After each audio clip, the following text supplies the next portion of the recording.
With my chocolate fish. You have. You didn't tell me which half you wanted. All right, it's gone 10:30. Welcome to our council briefing. I'm just going to whiz down the list of people who are here. I've heard Councillor Benny. Councillor Cockerillo is always here. First up, best dressed, Nicholas Conniff is here. Councillor Cooper.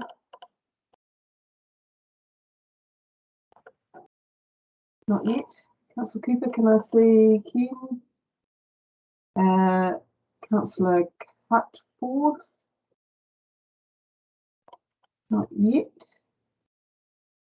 Councillor Deeming is here. Councillor Golightly.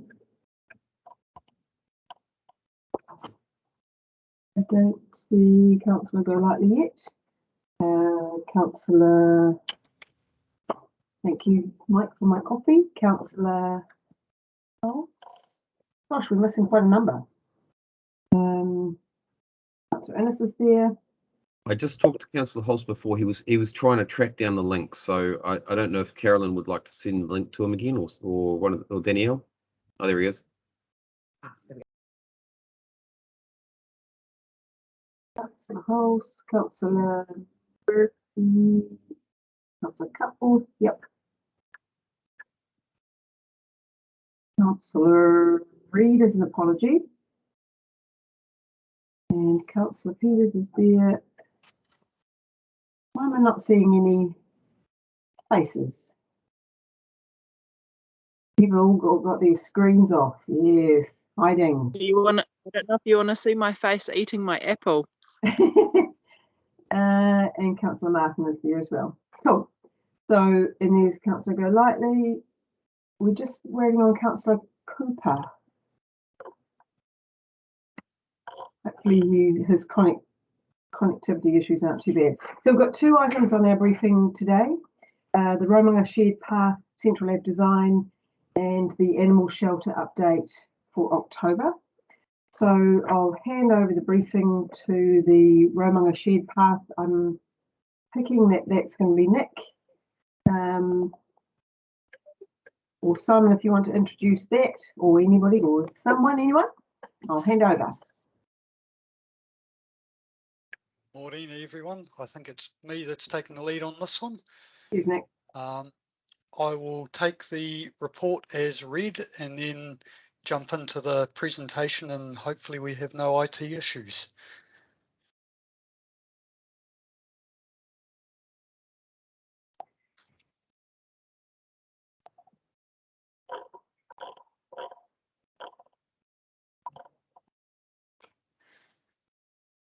Let me know if you can see my screen saying council briefing.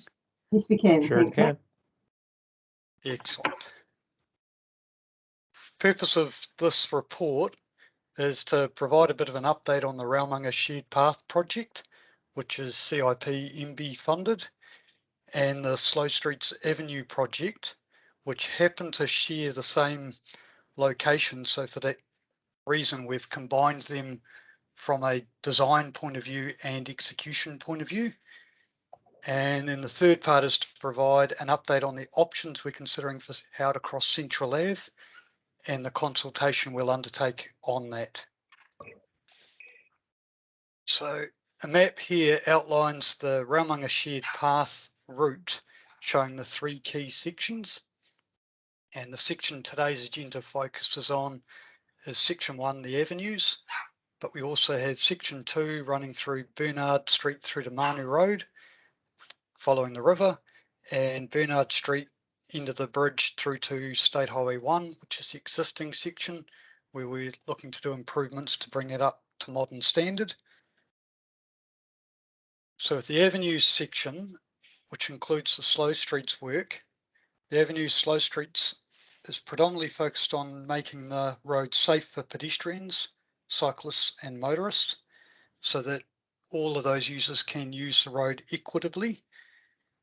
The works involve a right turn bay in 3rd Ave to improve the crash statistics around that right turn manoeuvre, particularly on all 3 intersections.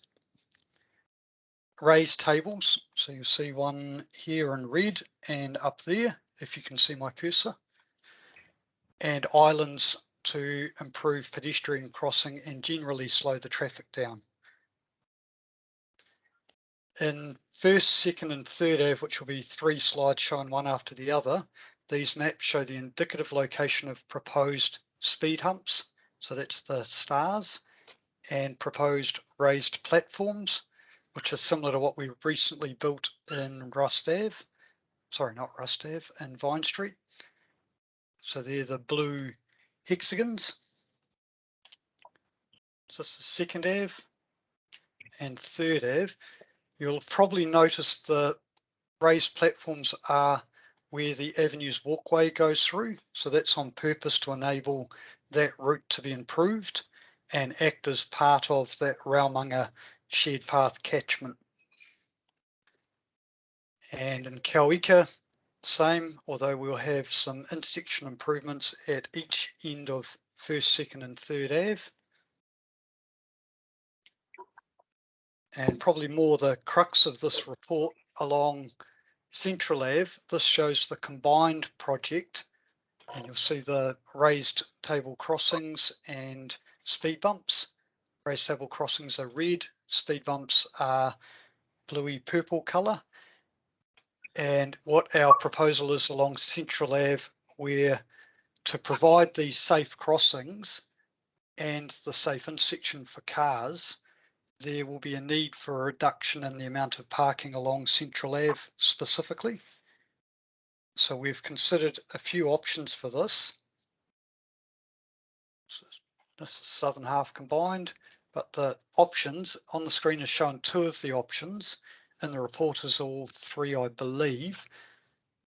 Option 1 is where we look at having a continuous flush median along the full length. So it's a more logical layout for drivers particularly, and providing those safe crossings, which includes the traffic signals down by First Ave, a permeable crossing for cyclists at Second Avenue, and safe crossings throughout for pedestrians. Option 2 was to look at only doing the signalled crossing, but due to safety risks, this option was ruled out of the consideration. And then option 3 is sort of a version of option 2 where we're trying to minimise the parking reduction. And we will go out to consultation on both of these options and outline the third option, which we've ruled out. Any questions? Thanks, Nick. If you not share your screen anymore, and I'll be able to see the more of the council laws. Thank you. So I'm not quite sure who had their hand up first. I can see, yes, I can. I can see Nicholas Collett had the first hand up. We didn't.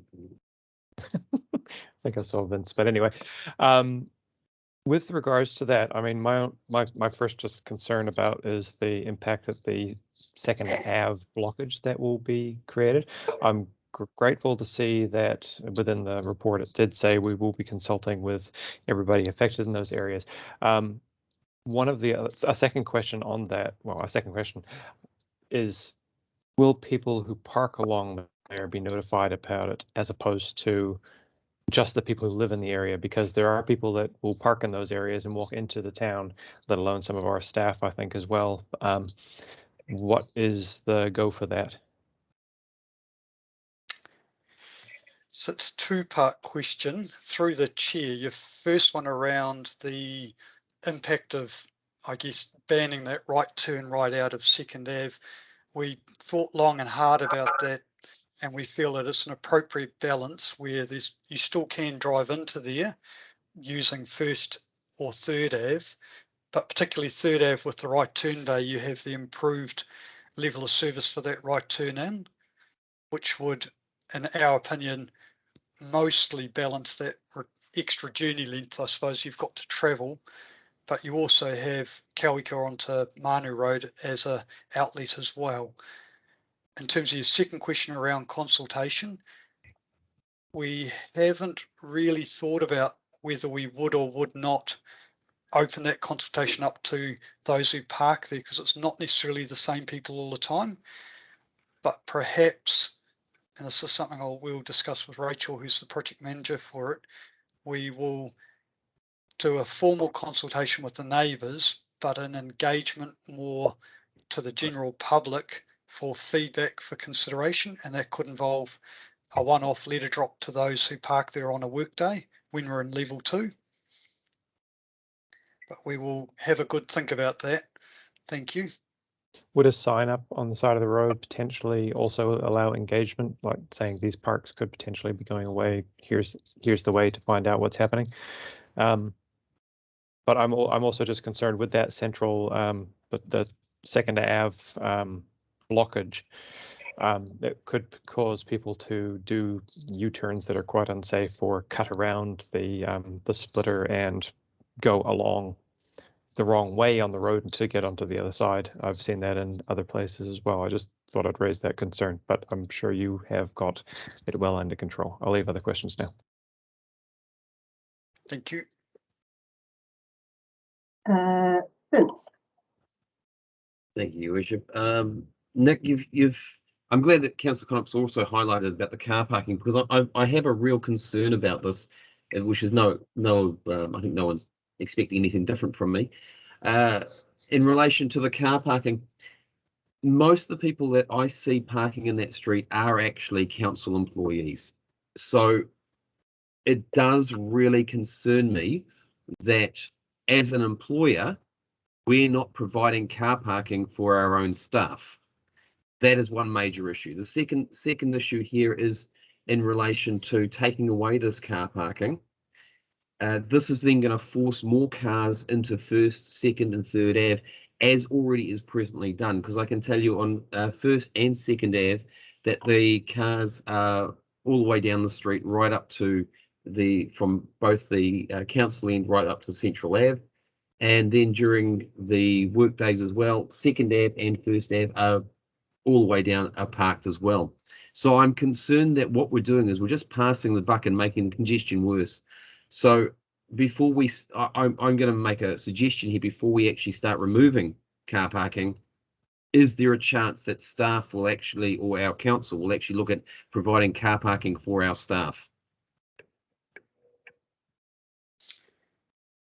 Through the chair, your last question there is probably not appropriate for me to answer, so I won't. The element around parking, one thing we are going to look at is saturation. So we're going to do a before survey, and we do have some data from, I think it was about circa 2018, that counted the cars in the area to ascertain what spare capacity in the avenues mesh block we have. So we will look at, and secondly, we will look at what that, I guess, extra journey length is. Conversely, and it may seem a bitter pill, but actually the congestion and lack of parking combined with improving our active transport network is actually one of those levers or drivers to encouraging the use of the active transport to have mode shift.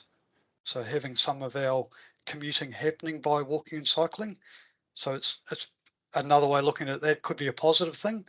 Also with council's new one building, where riding to work, whether it's on a push bike scooter, will be easier than it is currently because of the facilities that are coming with the building.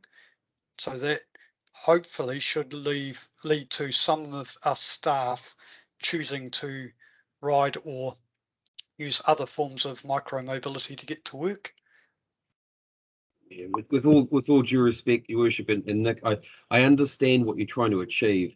My concern is that as a council, we're not actually providing for our staff. And while I understand you're saying from someone who lives in the urban area, yes, they can use other modes of transport, but we do have a lot of rural staff who are driving into work because that is their only mode of transport. Therefore, we need to provide the car parking for them. And with the reduction in the car parking within the CBD, including Vine Street, where we've actually dropped out 6 car parks. So when all those businesses along there are trying to have car parking there, they no longer can use car parking because the car park has been taken. So we are actually, I'm really concerned that we're going down a path of removing car parking without actually providing something else in place, which I was promised that we would be doing. Phil. Thank you, Worship. My couple of comments. One is, I can't believe that we're actually changing focus from 5 years ago when we actually widened all the footpaths going down First Avenue as a main cycleway route, and now we're switching that to the Second Ave. You know, that 5 years ago we widened the footpath out, and we actually put a new public toilet in there as well. We indicated that it's going to be the preferred route, and now we've got this change mainly to, I think, the whole ruse is trying to just get a replacement bridge at Lovers Lane, and I don't think that's acceptable because that's going to cost us $1 million+. And when we already had a cycling strategy in place, we indicated we were going to go, and we built a footpath accordingly down First Ave. But my main concern is Vince has just covered it off. To lose 76 car parks is just ridiculous. And we've got to be better than that because we've got a growing population. And if all the people think we're going to ride push bikes to work, think again, because Vince has outlined it quite clear. Most of the people who park in the avenues are people who live outside the city, and they're going to drive cars. And if we don't provide facilities just on the fringe, it means they're going to come and clog the CBD completely. So, and the other question is, all the way through here, there's been a weakness in the plan. And the weakness is, how do we get across Manu Road? Because it's not in any plan. How do we actually get safety with cyclists going across Manu Road? And we've got Manu Road's on one of the roads that up on the upgrading list. So where are we going to head there? We come out on just opposite Powini Ave, and there's no crossing at all across one of the busiest streets in town. Nick, can you answer that one? Through the chair, for your last question, Manu Road crossing, that is a traffic signalled crossing similar to the one we have outside the library on Rust Ave, and that's in stage 2, so not in the avenue's first stage, but that will include the crossing of Manu Road. The location for that crossing is currently proposed for, it's about 150 metres west of Porawini Ave, and the long-term plan, if and when Manu Road's upgraded to 4-lane, that would be the point where you'd signalise Porawini Ave in section, and that would become the crossing point, which is circa 10 years away.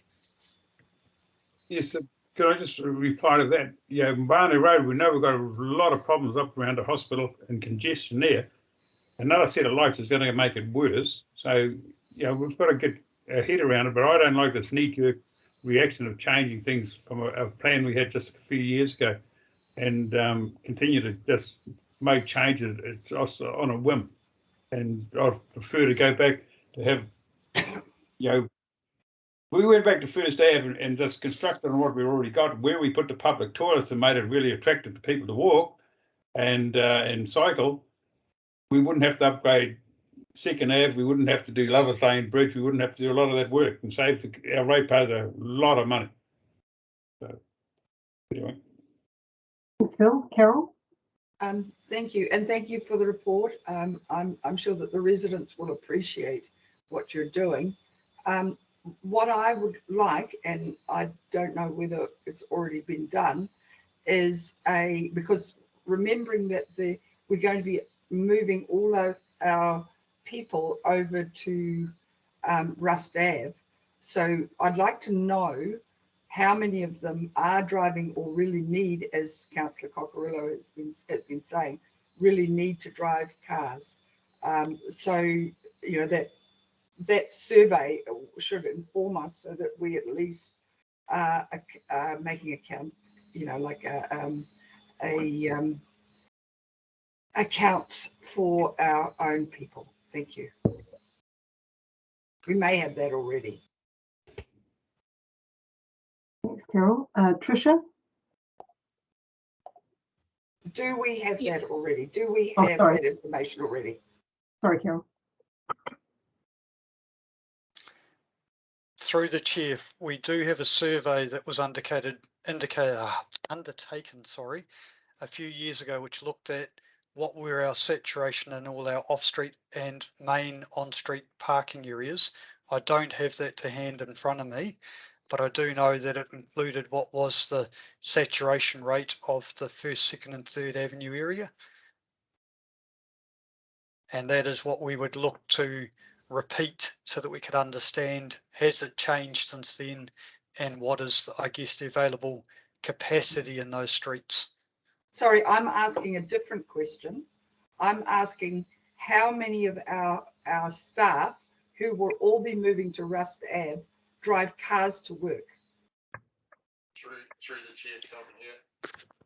Sorry, through the chair, Calvin here. I understand that as part of the project planning, Eddie and Alan's team are, if they haven't already, in the process of undertaking a survey of all staff in terms of their current and desired modes of transport into the one building. So that is part of that planning for the transition.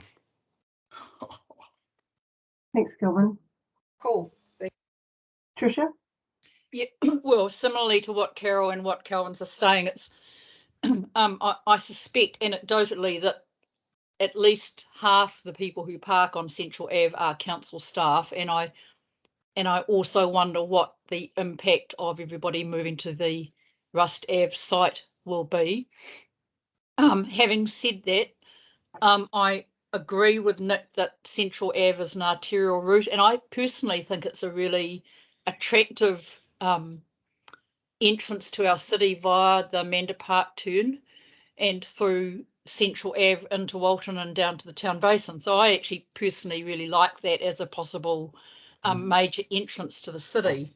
So I accept that having parking on that street in the future is not a good thing, but I also see the impact removing the parking could have on 1st, 2nd, 3rd Ave, which is already pretty congested in terms of people parking there.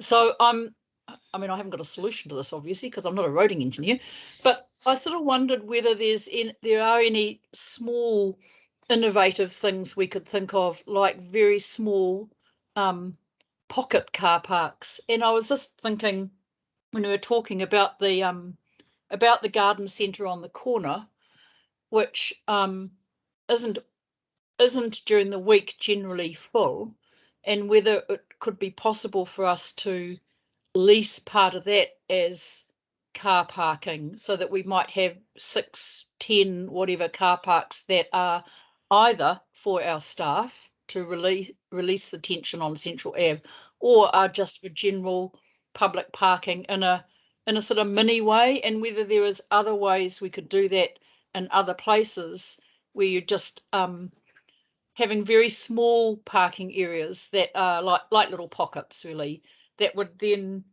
assist with what we're trying to do in this area, which I generally agree with. I just offer that as a thought. Thank you. Thanks, Tricia. Gavin?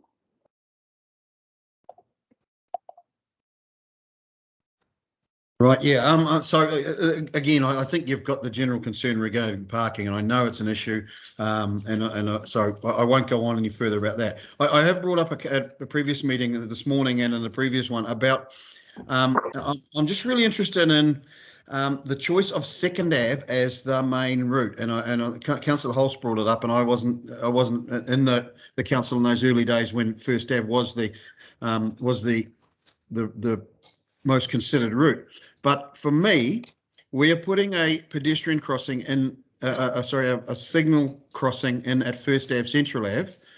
The obvious place to carry on along that is 1st Ave and across there. And for a couple of reasons. One is safety. There's a lot less houses along that stretch of 1st Ave than there is along 2nd Ave.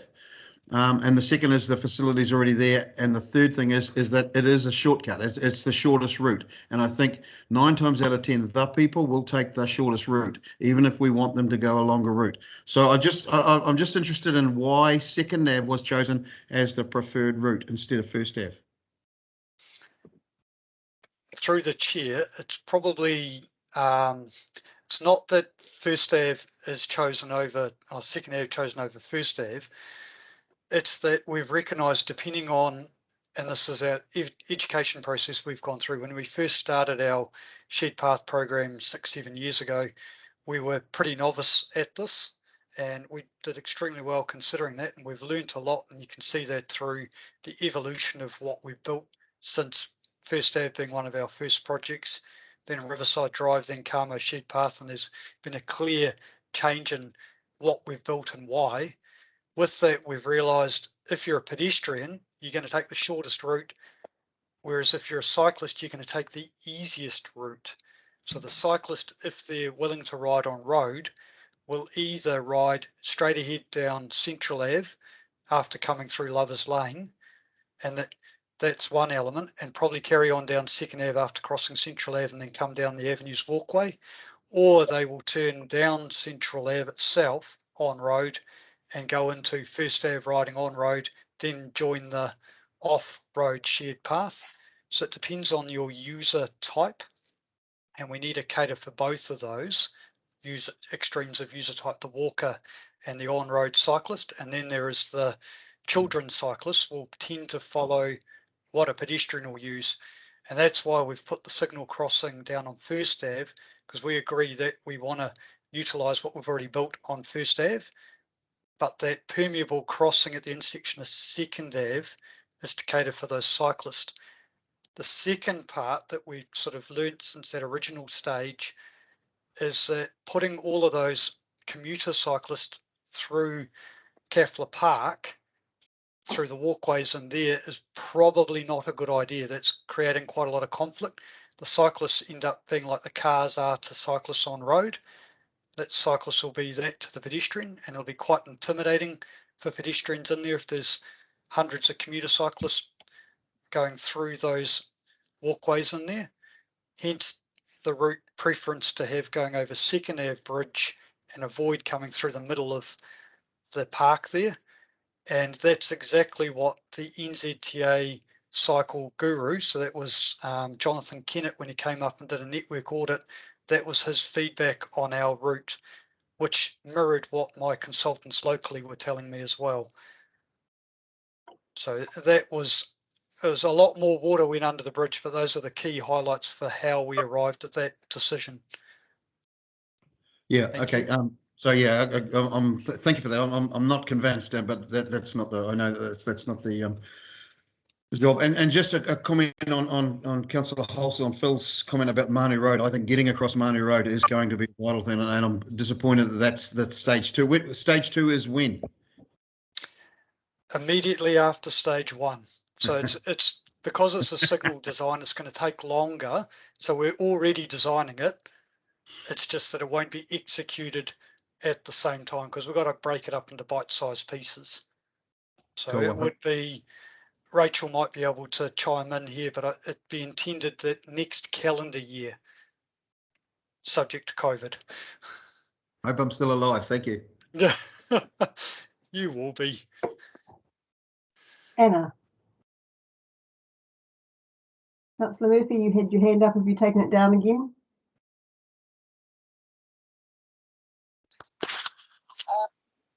Yeah, well, I did take it down again. I just had a comment. Some of the councillors, I think we just have to be really thoughtful that staff spend a huge amount of time thinking about these things. So to use language on a whim, and I can't remember the other word that was used, but I think we have to remember that our staff are spending many hours really thinking through these. Can you not hear me? You look confused. We can. Anyway, it's a bit slow. So I just want to say, yeah, aren't things to be taken lightly. We need to really discuss. Oh, I was just going to say we have good discussion and debate on pros and cons. To remember that that our staff are professionals in this area. Well, some of us. Thank you, Anna. Before I go to Vince again, I'm going to just give a little bit of my thoughts. And just picking up on that comment about Maunu Road, and I do sort of wonder whether perhaps that could be a priority. Maybe that's just something to consider, you know, doing the work on that safe crossing, because we do have the existing route that people are using, and maybe that's just something to factor in, that it may or may not meet the criteria. One of the things that I'm conscious of is that we tend to think of one direction for people who are travelling. Of course, this cycleway, people are coming at it from, you know, both directions. So if we've got people coming down from Romanga, for example, heading into on a cycle, then, you know, across Maunu Road, and the natural place is going to be to go up First Ave and continue through First Ave. So that sort of, but if you're coming from the Western Hills Drive side, then obviously Second Ave will be the point where you're joining in. So it's kind of a feeder, and I love the options that we've got, of multiple options rather than just the one. I definitely don't have a conspiracy theory about the Lovers Lane Bridge. That has to be replaced because of the damage that occurred in the floods, and it was always on the long term that it needs to be done. And I know that we've been talking about the Second Ave connection for a very long time, so I'm comfortable with that. With regard to the signalising, I'm wondering about the proximity of signals to the Water Street signals, and I wonder whether Second Ave, you know, may be a better option, you know, just to sort of break that up. I don't know, you've got people with better brains than I've got for that. The other thing is with Manda Park on 3rd Avenue, there's already a little bit of a conflict with parking where people are for the playground, on the playground side, and then you've got vehicles, and it's actually quite narrow. And we've had some feedback from residents in that street that, you know, concerned about emergency vehicle access and things like that. And I wonder whether we could tie in maybe the yellow lines on the sort of household side of 3rd Ave, and allow parking against the 3rd Ave side for the park for safe access for parents and children and things. So I just wonder whether that could be tied in. And yeah, with parking, I mean, I personally, when I do use my car, I'm driving down Central Ave and I'm seeing the people who are parking in Central Ave and the avenues, and we have people park up, you know, as a kind of close resident. Would be very interested in the survey as to how many of the people who are parking there actually are employed by either the regional council or district council. There's probably a good combo, but I do know there are people there that I see who I know are not council employees, and they're using that because it's close to the city. So yes, we'll have an impact when staff are no longer accessing Walton, but in actual fact, there's probably going to be more pressure into the avenues when we do open up the Civic Centre in Rust Ave, because that will concentrate people more toward there. The other thing is maybe we'll have some e-scooters, so we can have people parking a little far away and scooter into the city and out again to their car parks. The only other comment I had was we've got a property in First Avenue that we removed an old villa from, and it's just grassy at the moment. And I wonder whether we could just throw some, you know, chuck some metal onto that and create some temporary additional parks. You know, picking up on Trisha's point, I don't think the Palmer's people would be happy to lose some exclusive parks, but you never know, it might be worth a chat. But that's something that we currently own and control, and perhaps there's some merit in looking at that. So there you go, there's my threepence worth. Now I'll go to Vince. Thank you, Worship. I don't think there's anyone who probably understands more what Nick's been through with these designs than what I do, because I used to do this sort of stuff, so I understand where he's going through it. my concern, and I have raised it before about the car parking, but this one, yeah, I've looked further at this Puffin crossing or traffic light crossing on First Ave. Nick, from a roading point of view, having intersections like this close to major intersections, this is a real safety issue, is it not? Through the chair, it's probably less a safety issue, and as picked up by a couple others, including Her Worship, potentially a congestion issue rather than safety. For that reason, particularly we highlighted that risk and we engaged WSP to do some modelling. Rachel can probably talk to this more if needed, but that modelling highlighted that it may make it slightly worse, but in the levels of service that we model it showed no demonstrable change to the levels of service on the Manu signals. But in reality, it probably will have a little bit of an impact. But as you know, that intersection's one of the 3 that are sitting there and waiting for funding to be able to be upgraded. It's one of the 3 that we've got sitting at the top of our list for improvements. And if and when those improvements proceed, that will address I guess, the straw that we're putting on that camel's back. And when I used to be involved with design work, Nick, we used to always try and bring everyone into the same intersection, get the cyclists, the pedestrians, all at the one major intersection, so that you had only one major point of crossing rather than several main points of crossing for safety purposes. Why was the mentality to remove that away from it in this situation?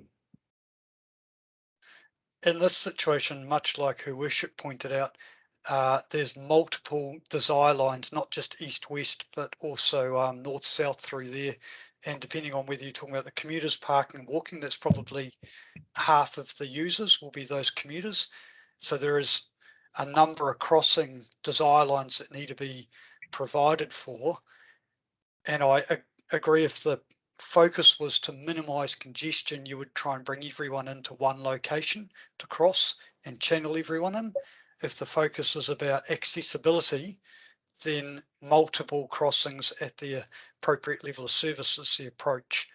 And that's sort of the modern last 3 to 5 years thinking, is that focus more on accessibility and providing all of those desire lines rather than force people to one particular location. Yeah, I understand where you're going with that, Nick. But has any design or study done on the fact that we would be opening up Central Ave and making it a more thoroughfare and more of a main through route, and then putting all of these access points across it, which will actually then create more congestion through the whole section of road? So by opening it up, we're actually, by putting these crossings on it, we're actually stopping the purpose of actually it being used. So has any study been done like that? Through the chair, not a formal study in terms of actually being able to model those numbers and provide a delay, but certainly there has been a lot of discussion with experts, including our traffic modelers, around what that might look like. And most of the discussion has been, if we're talking about commuter cyclists, that generally commuter cyclists, because they need to have a shower before they start work, they tend to be early risers. So a lot of your commuter cycling happens half an hour to an hour before our vehicle PM peak. So the 2 don't really coincide, and certainly the afternoon, they tend to leave somewhat earlier in the day. So they tend to be a 4 o'clock knock off, 7 o'clock start. So again, miss that peak, so the 2 don't interrupt each other. The other big impact is your people are parking there and walking in, but of course that's already happening now. All we're doing is improving their level of service. So again, that'll probably have a minimal, if not no impact. And then the school kids and our university students, polytech students, that's probably the other target audience, that if they improve and increase their usage, that's the one that might have an impact, but it's going to be a balanced impact, because instead of mum and dad dropping their kids off at school, they're now riding to school. So there's one less car if there's one more kid. So again, it should be a fairly balanced outcome. Okay, thanks, Nick. And probably one last major question is more in relation to pedestrians walking through this area. when we've got First and Second Ave, which have huge trees in them, which are actually ripping up the pavements and damaging the pavements, you've got sight lines are reduced because of these trees. You're putting a whole pile of pedestrians through First Ave. Has any thought been done in taking the pedestrians away from First Ave and moving back onto Manu Road for the mere aspect of visibility and safety of our public, rather than for doing it of convenience because this is the easiest route? Yes, that discussion certainly has been had. There's always been, all options were on the table, and still we come back and test them. In fact, I think it was only this week we had a meeting where that same question was asked by one of the members of the design team. But it comes back to the pedestrians will walk where they want to walk, almost regardless of what we provide them. And secondly, through the traffic calming, where you're reducing the vehicle speed down to 30k an hour, the likelihood of that car versus pedestrian accident is reduced significantly. And if it does happen, the outcome is a lot better. So we feel that the traffic calming is actually of all of those streets, even without the formal cycleway component, provides for that most of that permeability at a safe level for pedestrians and cyclists. The formal part is actually about letting people know there's a route through here and how to do it. So in fact, it's almost like wayfinding is the most important part of it with the traffic calming. And then particularly Central Ave Manu Road, crossing that safely. Thanks, Nick. Thanks, Your Worship. As it said, I was just these are questions in relation to design practices that when I was used to doing it, we were trying to focus on getting things to be at major intersections and major street routes to try and keep people visible. Because one of the concerns I have, and Nick's already highlighted, sounds like one of the other design team already highlighted, with creating these shared paths away from view paths of people, we're actually creating an area where we've then got to add extra security, extra cameras, extra lighting, whereas if we keep everything onto the main route, we don't have to provide that. So thanks, Nick. Thanks, Shelley. In my view, Nick's put forward some very workable proposals. I thoroughly support everything he's said. He's made very good points. He's given really good logical answers to all of the questions that have been put out there. People will walk where they want to walk. Nick's absolutely right. And a lot of them walk through Kaffler Park simply because they like walking through Kaffler Park. And it gives me the cold horrors to think that they will now, instead of having a lovely peaceful park, be sharing that with cyclists whipping through, whipping up behind you, whipping along with their earmuffs on, with no regard whatever for other people that are there. Talk about cars being a danger to cyclists on the road. Cyclists, Nick was absolutely right in my view when he said cyclists are a danger to the walkers walking through that park. So I totally support having the two avenues through there, and I simply cannot understand what the aggro is about replacing a bridge that has been proven for some time needs replacing. Thank you. Thanks, Shelley. Any other feedback for the team on the Romanga shared path avenues alterations? Greg. We've got Greg with his hand up. Yep, thanks. At yesterday's regional transport meeting, the cycleways came up, and the government has stopped a lot of the funding for the ones in our area. And I asked the question, when are we going to monitor the usage of the cycleways so that we will know which ones are being used heaps and which ones we may well be building some that are not getting used much. So I was happy to find out that there's going to be electronic monitoring so they'll know the usage and how they're going. Because we hear all this data about so many people travelling to work and riding the bikes and doing everything. Where the hell are the bikes? They're certainly not at Forum North. There's hardly any at Walton Plaza. There's a few at the Regional Council. And, you know, we're around all the time and we don't see heaps of them. And, you know, the Northland weather, anybody who asks, how's the Northland weather? You just say, wait for an hour. It'll be different. And that's a sad fact. So we need to make sure that we're putting these things in the right places and know the people who are going to use them. First Avenue is already done. I don't know why we want to reinvent the wheel with that. It might be better, might be nicer, but we just need a fortune doing it. The other thing is we're going to get 200-300 people extra coming to work in our new council chambers, plus all the visitors that are going to be there. So taking out parking is not really the idea. But I would like to know the survey that was done with our staff. Who will be cycling when we build these new cycleways instead of bringing a car? Because the regional council are talking about a big increase in staff. We're increasing our staff and the business is going to get better. Central Avenue, the whole lot of them are just going to be, and sending more traffic.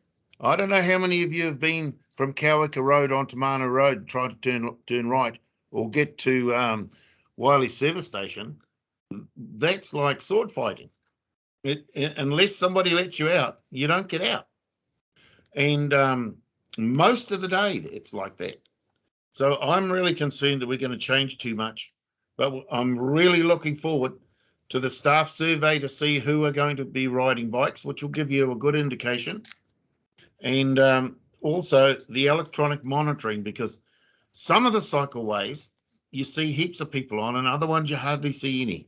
So I think once we start monitoring the numbers and we can start talking about actual factual stuff, because we've built some that we may need to do heaps more on, which is what Councillor Benny's been saying for a long time. So we just need to be aware of that. But I can't see why we would change something that's already done on First Ave. It just seems illogical, because the bridge at 2nd Avenue is only going to link the council building. So unless our council staff are going to use it big time, the rest of the people are going to be coming into the central city. The majority of people, if there's going to be these hundreds of cyclists all of a sudden. So, yeah, I just don't get the logic. But it's really interesting that they're not funding so much through that regional transport committee. I think they're starting to, I think next thing they'll want is genuine head counts and predictions, and instead of just saying these people go here because of this or go here or go there. I think it's really good that we're going to get that information. Thanks, Greg. I've got Anna, then Nicholas, and Kelvin. Yeah, thank you. I suppose what we all know is it's chicken or the egg, because back in the old days, like when Greg Innes and Greg Martin used to go to high school, everyone rode their bikes. I've heard them say, Phil Hulse talks about the fact that those days there were hundreds and hundreds of bikes. And that's because there weren't as many cars on the road, and that was the way the kids had to get to school. So I know so many parents who, you know, they worry about their kids' safety. What we have to do is make our footpaths and roads safer for cyclists and walkers, and then there will be that shift back. And I know that it is slowly happening. There's a little bit of interference there. Someone must still have their mic on.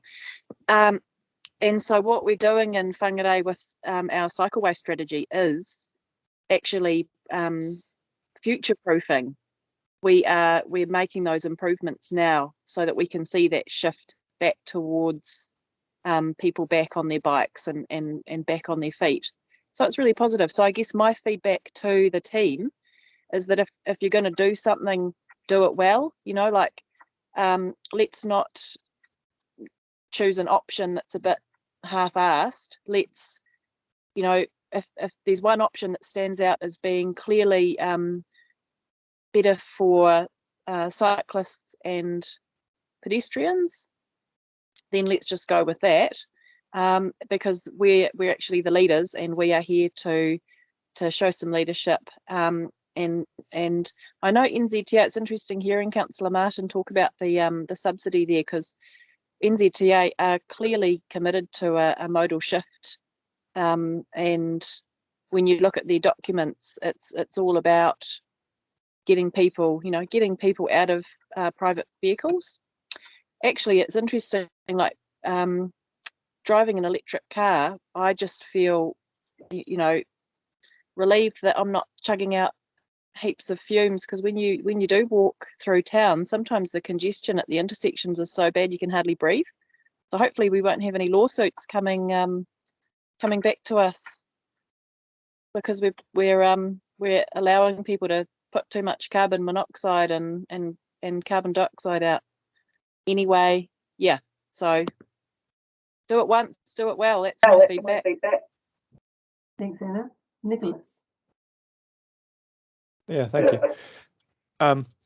Yeah, I mean, I appreciate the reports that Nick has actually and the team has actually given us in the past about cyclists and the amount of people that have actually been, well, because it's not safe to get around, they've been forced to go into cars. I've spoken with a few people who have actually stated that they don't cycle around because it's not safe enough to get around those areas.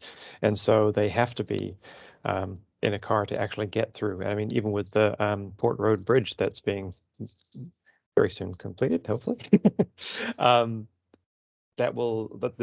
person that I've spoken to directly about that will be able to get through that area as opposed to being unsafe going across that bridge. It's having that infrastructure in place to be able to make people feel safe to be able to get around. It's not negating the fact that people need cars. It's not negating the other points. It's making sure that we're including the ones that are needed to be able to get around. I don't know with this as well. I mean, with the two desire lines that will be happening. I mean, I've seen countless people going through both of those areas, and I do see them both being quite well used from one way or the other. And it's not necessarily just to go to council, it's actually to go through the shared path to the other shared path. The amount of children that go through these areas as well is actually quite immense, especially at the end of school time. But the other thing as well is, and I don't know if it would fit into this, it's not necessarily this road, but it's just the shared path. But it's also Kaffler Park. There's that old tar-sealed line of connection between First Ave and Second Ave in the park that is quite unsafe. There's no hand barrier. It's deteriorating. The seal's breaking up. I'm not too sure if that would be coming in, because originally I heard a couple of years back, which is kind of going to where Phil was going with the original direction for the shared path, that was going to be replaced to be able to allow people to get through. And I don't know if that covers in the Kaffler Park replacement or if that's on the books at some point, but that definitely will be another desire line that people will go through regardless if they're on a bike or path or walking or whatnot. So it's is there a is anybody able to tell me if that is to be fixed up within this plan or within the Kaffler plan, or what's on the books with that one, please?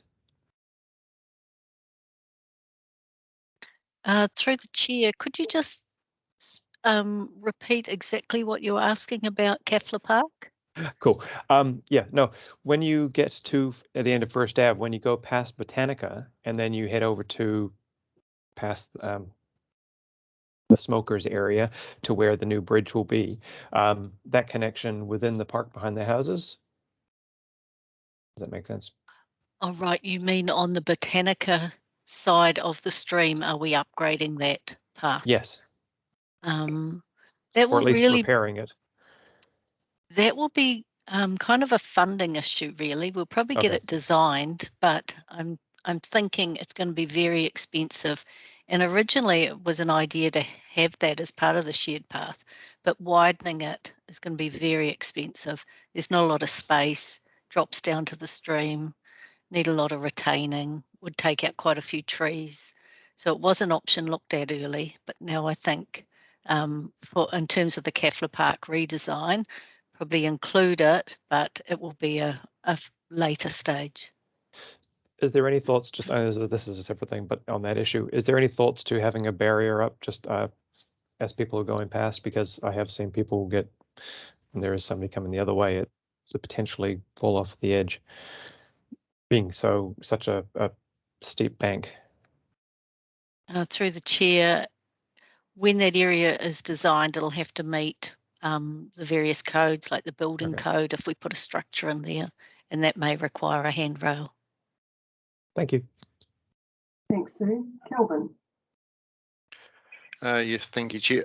Just wanted to clarify the information that Councillor Martin referred to that was provided to RTC. The funding, the items that haven't been funded in this round relate to predominantly recreational and tourist off-road shared paths, so the likes of the Twin Coast Discovery and the likes, and some lower population serving rural footpaths. So NZTA have prioritised their funding for this round on high population mode shift enabling walking and cycling. So there were a number of projects within the RLTP submission around Twin Coast and the likes, and I think Kaihu Valley Trail extension that have not been funded because they're not they're more recreational as opposed to contributing to multimodal shift. So areas such as this in Kamo Stage 5 and Whangarei's urban footpath program are still high priority because they promote that walking, cycling, multimodal transport. They have been funded still. Thanks, Kelvin. Greg Innes. Thank you, Worship. I've just come back to this debate in terms of cycleways. And it's quite noticeable in the school holidays, the reduction in traffic on the roads, particularly coming in from out at the head through Whangarei and into town. And it seems to me that part of this is promotional in terms of schools and trying to get as many of the school children onto bikes. And going back to Anna's comment, yeah, we used to ride to school all right. In my case, I used to ride right through the centre of Hamilton, and it was something that it was just done. There was a lot more safety, I think, less traffic on the road, but it is possible, and I think it's more of a promotional aspect to the schools rather than sitting back in a reactive way. Thank you. Thanks, Greg. Any other feedback for the team? I think just reinforcing our thanks for the amount of work that's gone into all the planning and preparation for this. We really appreciate the update and appreciate our opportunity to give you our thoughts as well. So anything you need to wrap up with, Nick Marshall? No, thank you, Your Worship. Thanks very much. Cool. So we've got the next item on our agenda is the animal shelter update. I'm not quite sure who's leading that. It's me. Thank you. Cheers, Dom. Obviously want to loop back today on the workshop in September, which is also in lockdown. And firstly, just want to apologise for the lateness of this information coming through. I got resoundingly and justifiably told off by the democracy team. So I do apologise. There were reasons for that, which I'll work through as I go through. I guess for today, really want to, recap on the last session, briefly touch on the information that we've sent through, but I won't delve into screeds of detail, and then outline where to from here. In doing so, will take a bit of a different approach. I guess for my 15 years at council, and across the 7 jobs, seen a few contentious projects come through. I think this is one where there is quite a difference of views around the chambers, and I guess I've been reflecting on the different roles of both staff and elected members and the respect for both of those roles. So from a staff perspective, obviously, we do have to provide the advice without fear or favour. There is a scope that's being developed. It's developed around, I guess, what we view as the growth required for the facility and for a compliant facility. We have QS estimates across that, and we've worked through those in some detail. We've also worked through potential tweaks to the scope to come in within the budget that we've got. So recognising all that, we did go out to a number of different councils, and we had previously as well. And I think the information you've been given gives a pretty good summary of those councils, agencies, experts that were consulted through the design stages, and then also giving you a bit of an overview of some of the feedback from the different councils.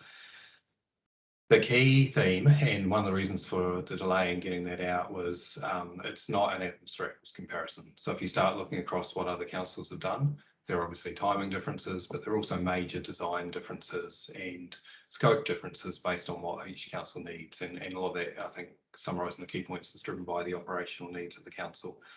So that is what it is. I looked at different ways of presenting that to, I guess, take into account the differences. So, for example, you could have looked at taking out things like the cost of levelling a site and retaining a site, which is what we have to do, which some other facilities haven't had to do. You could have looked at taking out costs around different size kennels.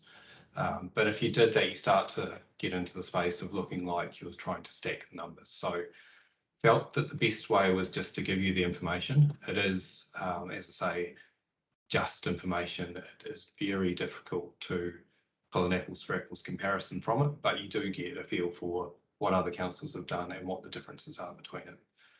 Getting back to the start, in terms of reflecting backwards, the other side of it is respecting council's role. And there was a lot of discussion in the last workshop around it is council's role to set the budget, and absolutely respect that. We have the budget we have that has been set through the LTP, so we've got 4.1 million. And I guess the reconciling of those two things, the advice and the budget, is something we'll only know when we go to the market. So in the last workshop there, across the room, there was, I think, a general level of comfort to test the market on the full scope. Go to the market, we may get a good price, and certainly might even jump over to Simon at some point to work through. We are getting, from talking to him, some swings in prices. We're getting some very good ones, and we're getting some very high ones. The only way with this project we'll know where it sits and what the cost is to go out and test it. So next step from here is to go to the market, looking at potentially an expression of interest for Christmas, because it's probably not realistic in talking to Fiona to go out for a full procurement, and then selecting contractors that can deliver off the back of that for more detailed price packs for. Again, it is completely respecting that we have the advice we have. We had to present that to you.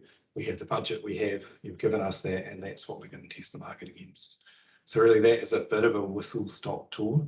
Again, I didn't propose to go into granular detail around either the facilities or the comparisons across councils. I think we've done a lot of discussion around that. I appreciate there are a lot of different views around the table, and those views are held strongly, and absolutely respect that.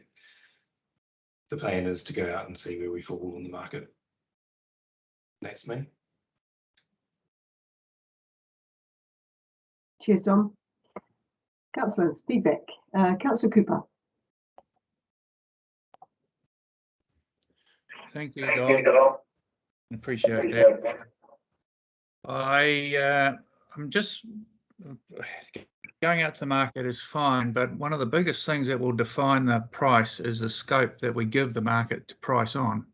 And you've said we don't want to go over the arguments of comparisons with other councils, but what I am interested in is that all the examples look to me to have a different scope than what we've got. And what I'd like to know is, do they meet the requirements of the relevant Act, or don't they? Are they building ones that don't meet the requirements of the Act, and therefore, you know, you've got to question why they would do it, or are they actually meeting the requirements of the Act, and therefore is their scope acceptable to us? That's the first question. Thank you. So my understanding, and I will flip to Rainer and Fiona here, my understanding is they do.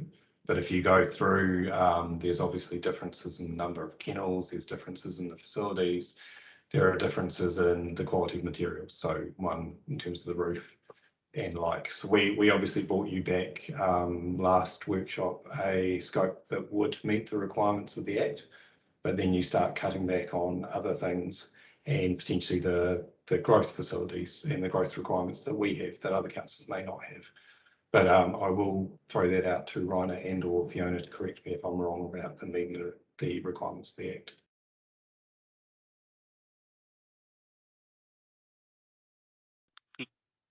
Good afternoon. No, not quite. Good morning still. Morning, councillors. And through the chair. Thanks, Dom, for the summary. It was really good. I couldn't say it any better. It's hard to say exactly how far compliance with the legislation goes without having visited the various sites personally.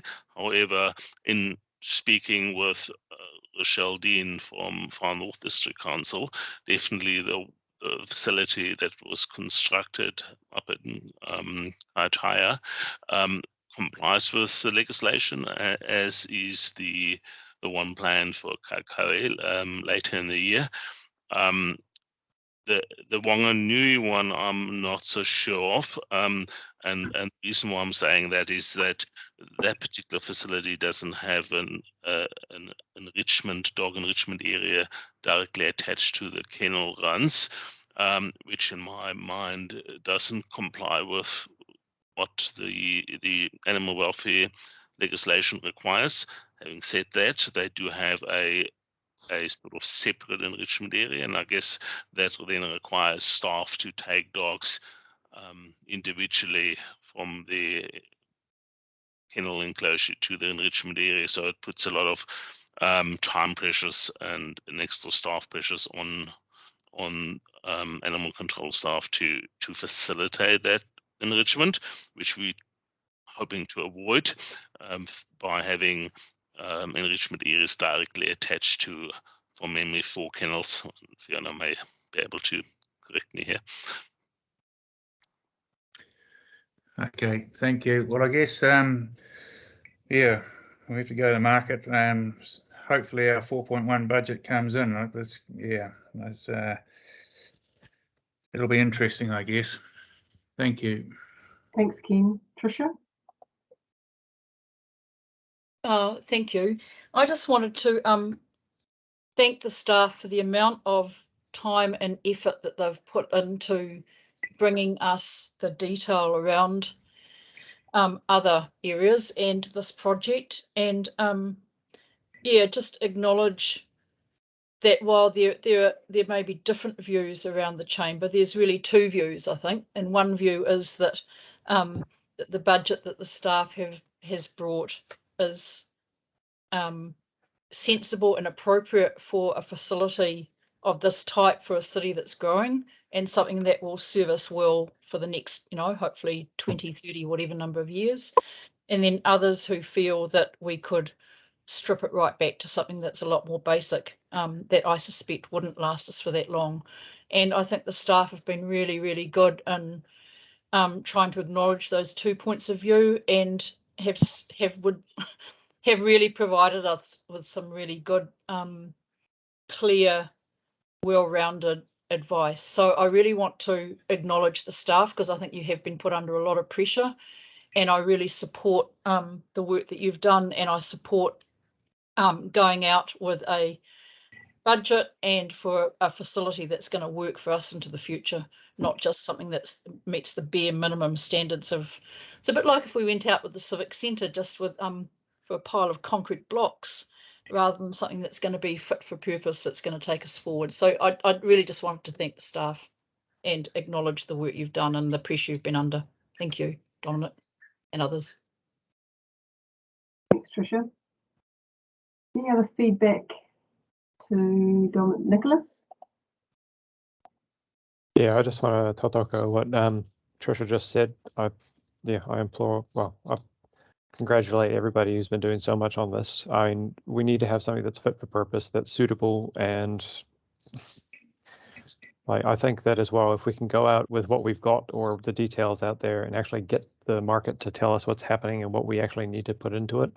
I mean, it's better to have a facility that has everything that we need rather than losing this and losing that. And they were already complaining about having to send animals down to Auckland or whatnot and stuff. So it's like, why don't we actually get this done and get it dusted and get it up to actually look after those animals that are actually needing to be put into that, not thinking about the people who are not being able to look after their dogs, think about the actual animals.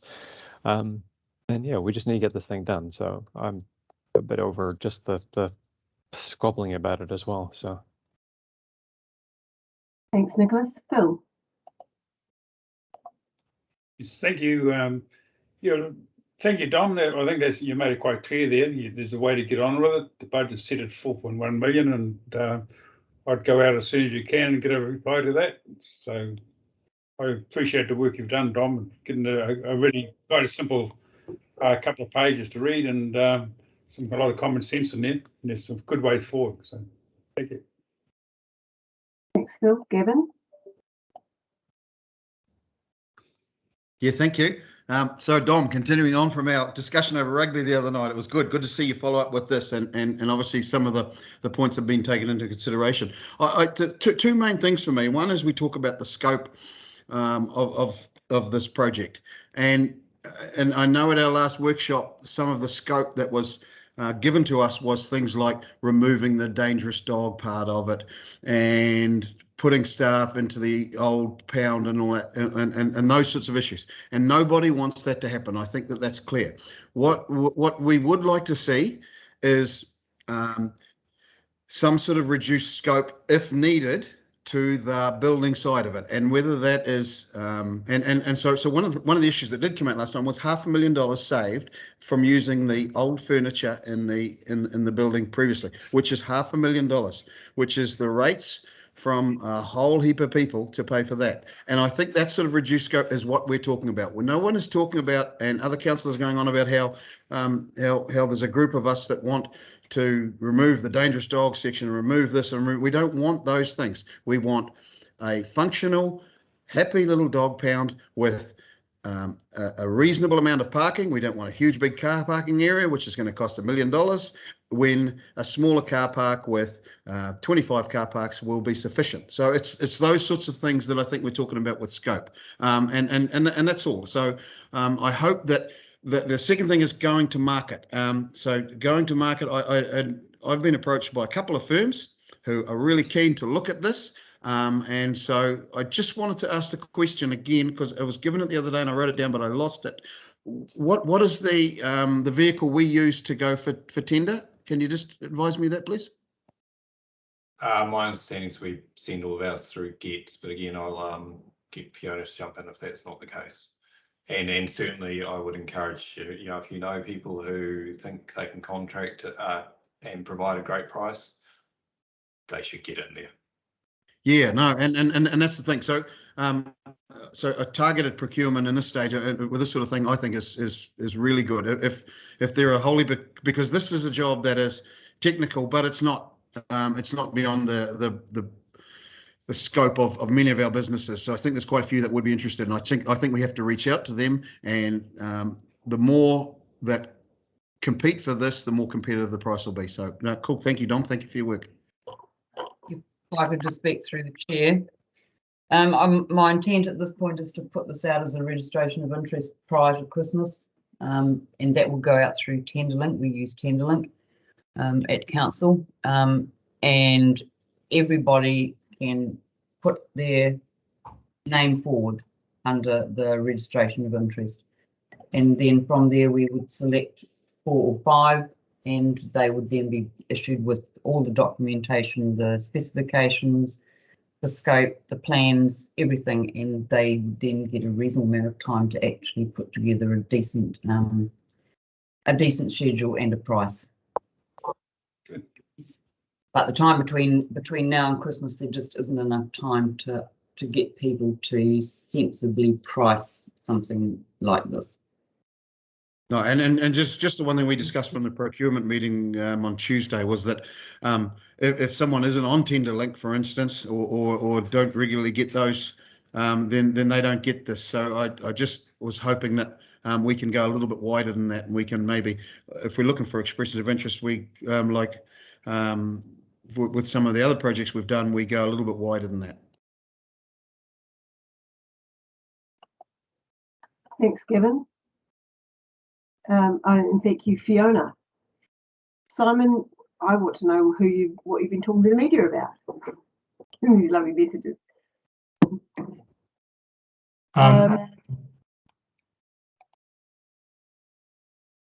Sorry, I was just about to respond to your question. The press rang me up about the CEC project that we're involved with, the Riku Landing. Right. Thank you, Simon. So any other Shouldn't have feedback? put it on yellow paper. Anything else for feedback to Dominic and the team around our animal shelter?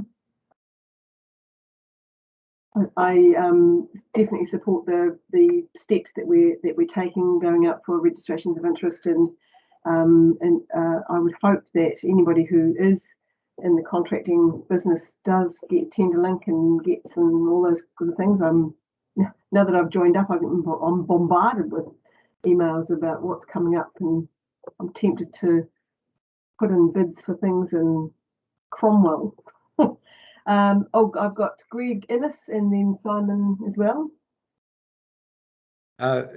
Thank you, Worship. Just wanted to acknowledge the work that staff's undertaken.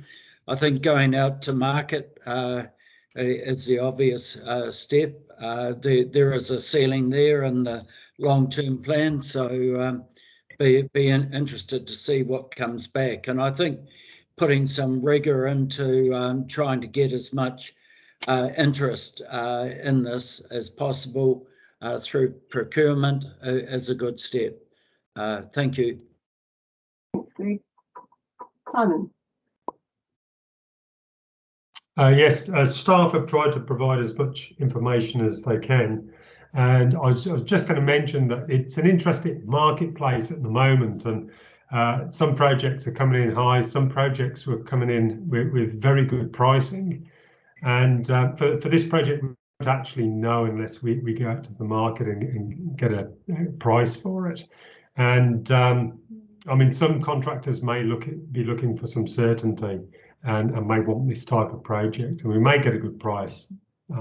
If we go to the market, we'll find out the real value of it. Thank you, Simon. Anna. Thank you. I just want to add that at the end of the day, you know, I'll put my money where my mouth is. So, you know, when we talk about our procurement and what's important to me are taking into account things like, you know, living wage, fair trade products, you know, paying a bit more of a premium for things that are environmentally sustainable, you know, future proofing so that it's energy efficient. At the end of the day, I will support, you know, building an animal shelter that does tick those boxes. At the same time, I agree with Gavin. You know, I think it can be humble. You know, it can be a happy little, I like that, a happy little dog shelter. But yeah, it can be humble and definitely into reusing furniture and fittings wherever possible. Absolutely, that's how we've built most of our house. It's all the rubbish that Dayton brings home from the building sites. So yeah. But will definitely put my money where my mouth is. Thank you. Thanks, Anna. So can we put on the tender documents a happy, humble animal shelter? Yeah, that's cool. Any other feedback for the team? Fantastic. So that's the end of our briefing today. Just a reminder that we also have our 1 o'clock council meeting, followed by the 2:30 workshop. So enjoy this break in between. Make sure you get your 10,000 steps up and done before 1 o'clock. See you in the next meeting. Cheers, team. Put in a quick tender for a Cromwell job. You never know. Ciao. Cool.